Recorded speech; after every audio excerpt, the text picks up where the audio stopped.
Good afternoon, everyone. This video is brought to you by tradegenius.co/adapt2030, a signals trading service following agricultural plays as we enter through this grand solar minimum. Click the link below to see what other services they offer. August snow in Colorado, more Arctic sea ice than 1971, Al Gore's net worth skyrockets from $2 million to $300 million based on global warming. And with the news media focused on record heat across Central Europe, they left out below normal temperatures in Iceland, Sweden, Norway, and also the inconvenient below normal temperatures across North Africa. And while you're watching the video, please remember to press that subscribe button and then click the bell so you can stay subscribed and get the latest updates.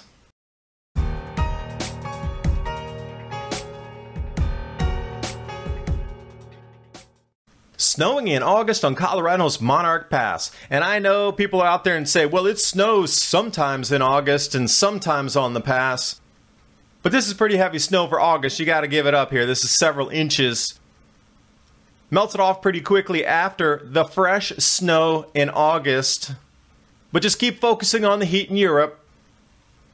And also these stories coming out saying every state across the United States is 90 degrees Fahrenheit or above. That's incorrect because Pennsylvania is not included in there, as well as when we look at places in Wisconsin going back.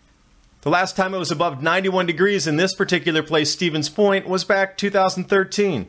And you can find these types of records again and again and again. But these blanket statements that the entire United States is over 90 degrees, when the Northeast U.S. is having cooler than normal temperatures and everybody feels it's 10 degrees below normal, that's just a pure fabrication to sell newspapers. But where it was every state over 90 degrees was back in 1934 during the Dust Bowl era, which was warmer than today's era. So it's getting warmer based on CO2 mists and smoke and mirrors. It's starting to fall apart before your very eyes. Enter Al Gore's new Truth to Power movie. Although he uses 34 times more electricity than the average household. And why is he buying beachfront property if the ocean levels are supposed to be rising? Anyway, I'll take a look at that movie and I'm going to dissect it piece by piece and show my counter information to what's presented in this. Additionally, Al Gore's net worth when he ended his vice presidency term in 2001 was $2 million US, approximately.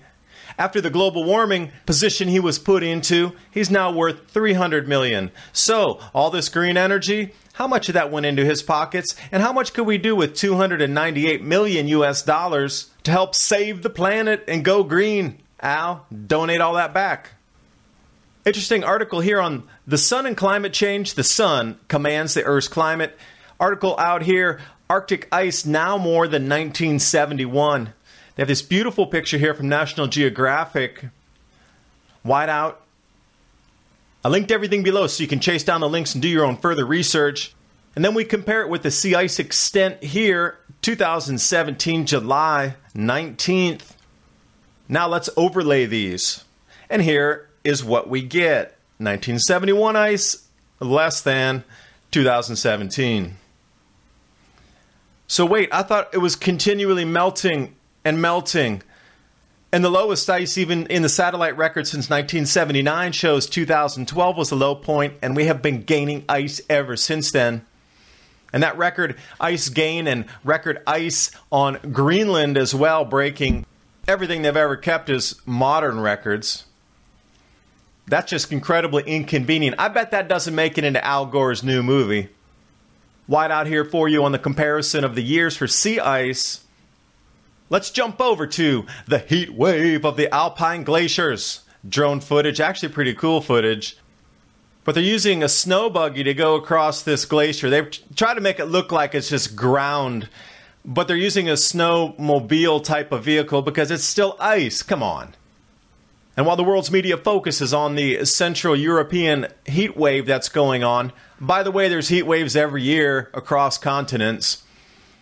They forgot the below normal temperatures over Iceland running at what? 8 degrees Celsius below normal. They also forgot, what's that, Norway and Sweden up there? Finland? Below normal temperatures and a sliver of Denmark. Hey, what about Ireland and the UK? Oh, they're below normal. And the most inconvenient about that is the North African deserts. especially around Morocco area. Tunisia and Libya, that's bucking the trend. I thought it was supposed to be record hot everywhere. Well, the deserts are showing cooler temperatures just like they are in the United States Southwest. Thanks for watching. Hope you got something out of the video. As you're starting to see the variations in temperatures and the instability in our atmosphere, this is definitely going to affect crop production as well as crop yield. Look for lower yields coming out of Europe. Look for lower yields coming out of Australia as well as the United States and Russia and China when we come into harvest season at the end of the year here, 2017.